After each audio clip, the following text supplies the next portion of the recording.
Pido ayuda económica y sigo invitando muchachitos de 9 a 12 años, jovencitas de 9 a 16 años, a que ingresen a esta congregación masculina y femenina. Queridos hermanos, hoy la Iglesia traslada la fiesta de la encarnación de nuestro Señor Jesucristo, de la anunciación a la Santísima Virgen María, de que iba a ser la Madre de Dios. Permítame unas reflexiones. La primera, que Dios se hizo uno de nosotros, sin mezcla, nos dicen los concilios. La Iglesia Católica nos dice en una fórmula que está en el Catecismo, todo el resultado de aquellos santos padres que defendieron la tradición católica. Jesucristo es verdadero Dios y verdadero hombre. Ahí está el resultado de esos primeros concilios trinitarios y cristológicos. Nico, Eka, Coconico. Nicea, Éfeso, Constantinopla I, Constantinopla II, Constantinopla III, ¿verdad? El concilio de Calcedonia sobre todo, y las aportaciones de los romanos pontífices, sobre todo San León Magno. Jesucristo tomó carne de una mujer, hija de Adán y Eva, hija de Abraham, de Isaac, de Jacob, hija de David, de Salomón. Y ese misterio fue condicionado a la aceptación de María Santísima, a que ella dijera sí. Así es Dios. Hace depender las cosas más grandes de la voluntad nuestra. Por ejemplo, la vida eterna, la gloria eterna,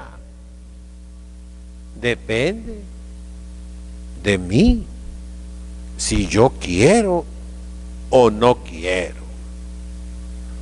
Y las grandes maravillas que Dios hizo en la Santísima Virgen María, ella lo dice, megaleia epoyesen emoi jodinatos.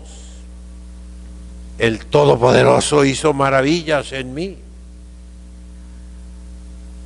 al hacer que su Hijo fuera Dios y hombre verdadero.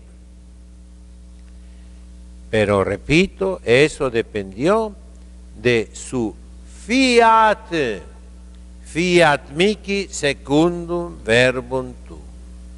Hágase en mí según tu palabra. Es esa cadena de expresiones maravillosas, programáticas para nosotros. Hágase, Señor, tu voluntad en la tierra como en el cielo. Si es posible que pase de mí este cáliz, pero que no se me haga mi voluntad, sino la tuya. Isaías, heme aquí, Señor, mándame. El profeta Samuel, habla, Señor, que tu siervo escucha. Josué, el conquistador de la tierra, que recibe del ángel aquella palabra, sé hombre a carta cabal. Cuántas inspiraciones maravillosas de la Sagrada Escritura se concentran en esa respuesta de María Santísima. la humilde Virgen de Nazaret, hágase en mí según tu palabra. Así, la Iglesia en este momento, mis hermanos, la Iglesia moribunda, la Iglesia que está desapareciendo en todas partes, la Iglesia que necesita vivificarse, renovarse, no reformarse en el sentido protestante, no, sino reconstruirse, reconstituirse.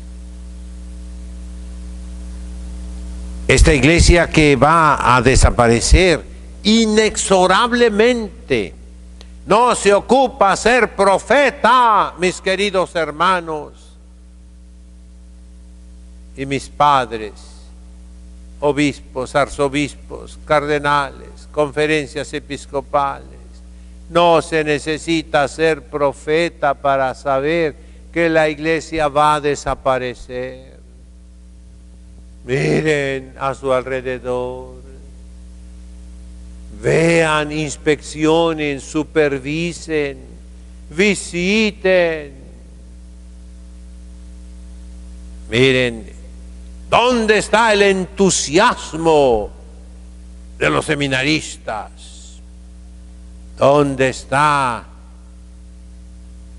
la santidad del clero, la devoción del clero, el fervor religioso, la devoción del clero? ¿Dónde está? ¿Dónde está el respeto al Santísimo Sacramento del altar? ¿Dónde está la adoración a Jesús hostia, a Jesús sacramentado? ¿Dónde está el amor a la Santísima Virgen como lo enseña la Santa Madre Iglesia? ¿Dónde está la enseñanza de la doctrina cristiana del catecismo, credo, mandamientos, oraciones y sacramentos? ¿Dónde está? Ha desaparecido. Ya los católicos no tienen hijos. Todos usan la píldora anticonceptiva, los condones, las operaciones para no tener hijos. Nadie bautiza a sus niños. Las confirmaciones son en número mínimo entre los católicos. Nadie se casa por la Iglesia Católica. Las confesiones no las hay. Y todo mundo comulga. Esos son signos que cualquier persona que razone los va a conectar como causa con un efecto. ¿Cuál es el efecto de estas causas? La desaparición de la iglesia.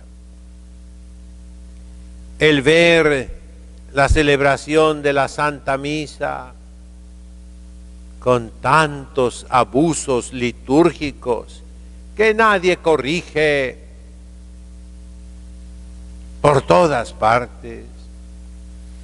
Y la persecución encarnizada, llena de odio contra todo lo que fue sagrado siempre, contra todo lo que siempre fue santo, contra la tradición. Eso lleva inexorablemente a la desaparición de la iglesia. Examinen ustedes esos países donde la iglesia ya tronó miserablemente. Comenzando con Alemania. Yo estuve ahí en Alemania. Yo leo mucho en alemán. veo muchas noticias en alemán. Lo hablo pues medianamente. Estuve 3 meses únicamente en Alemania, pero puedo leerlo y les puedo decir, Alemania tronó porque todo esto que yo enumeré no fue corregido a tiempo. Alemania, la iglesia de Alemania murió por el odio a la tradición, por el odio a lo que nos dieron nuestros padres, abuelos y bisabuelos. Y entonces, volvamos los ojos a María Santísima. Y ella te va a responder lo que Santo Tomás de Aquino le respondió a su propia hermana. Ya que pasaron los años, se olvidó todo aquel combate que hizo su familia contra su vocación en la orden de predicadores. Su madre, sus hermanos lo secuestraron, lo hicieron prisionero en una torre. Sus hermanas mandaron malas mujeres para que cayera Santo Tomás de Aquino y él las corrió con un tizón ardiendo. Pasó el tiempo y una de esas hermanas le escribe a Santo Tomás: ¿cómo puedo hacer para hacerme santa rápido? Y le respondió en una sola palabra, en latín: vele.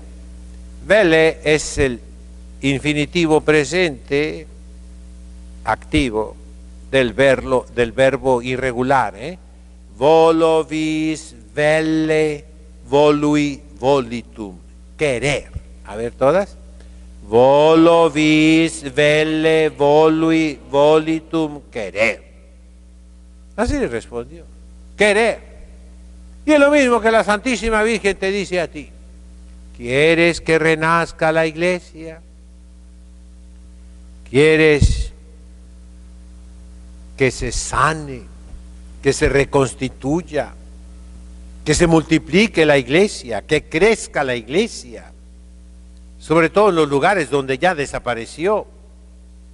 ¿Qué dice el Evangelio? No hay nada imposible para Dios. Y estás hablando con tu madre, que llamamos todos la omnipotencia suplicante, porque María Santísima, con su súplica confiada, ella es la verdadera fiducia supplicans, bien entendida, Ella le suplica a su Hijo Jesucristo con la confianza de que su Hijo Jesucristo le va a hacer caso. Y ella pide que la iglesia renazca. ¿Qué te va a responder ella? Con que tú quieras, la iglesia va a renacer. Cada uno de los cristianos, ¿quieres que la iglesia renazca? Dios te va a iluminar para que con tu acción, con tu oración, con tu sacrificio, con tu inmolación, con tu trabajo, con tu fatiga, con tu cansancio, cooperes, cada uno en su lugar, a que la iglesia vuelva a crecer y no se muera. ¿Y en qué consiste nuestra oración, nuestro sacrificio, nuestra inmolación, nuestra fatiga, nuestro cansancio, nuestra cooperación? ¿En qué consiste? En hacer que lo que siempre fue sagrado siga siendo sagrado, que lo que siempre fue santo siga siendo santo, que lo que siempre fue pecado continúe siendo pecado. Ese es nuestro trabajo, nuestra tarea. Y aunque nos cueste la vida, debemos cumplirla. Cardenales, arzobispos, obispos, conferencias episcopales, sacerdotes, religiosas y laicos, todos.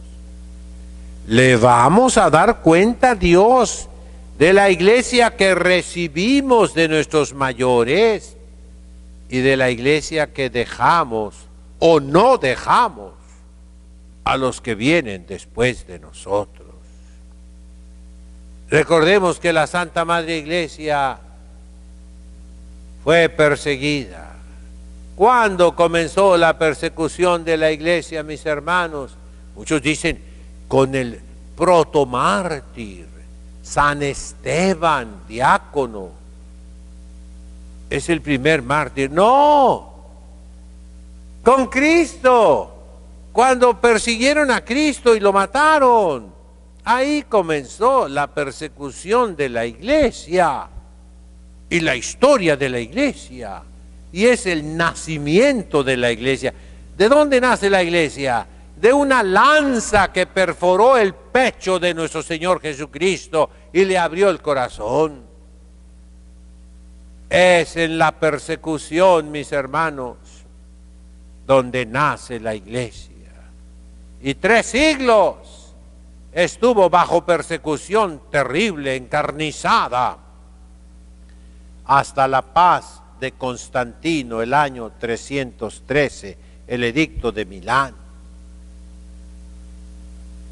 Y ahora otra vez, la persecución se ensaña por fuera y por dentro de la iglesia, contra todo lo que fue santo para nuestros mayores, contra todo lo que fue sagrado para nuestros mayores.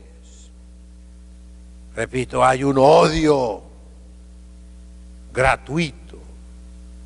Así se define en la literatura hebrea la causa de la destrucción de Jerusalén.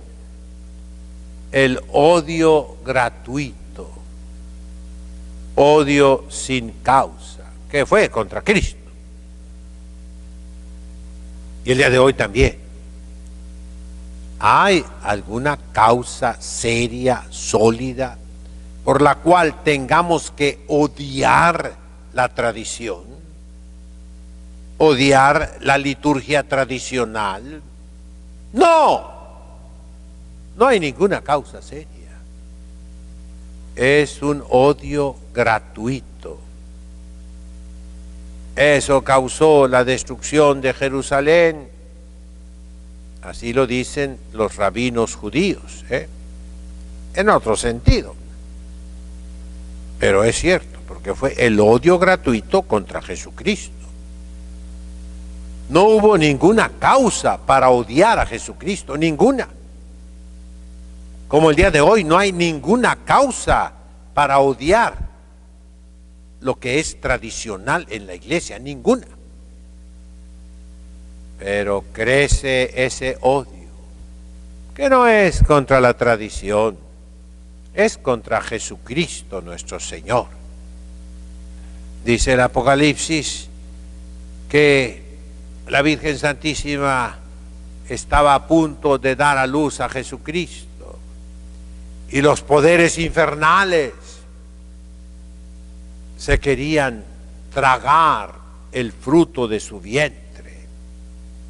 Y la tierra abrió su boca para absorber las aguas de un río provocado por Satanás para ahogar al Hijo de Dios. Así, los que amamos la tradición, los que custodiamos la tradición, los que somos los verdaderos traditionis custodes, tenemos la confianza en que la Santísima Virgen, en que Dios Todopoderoso va a preservar a la iglesia.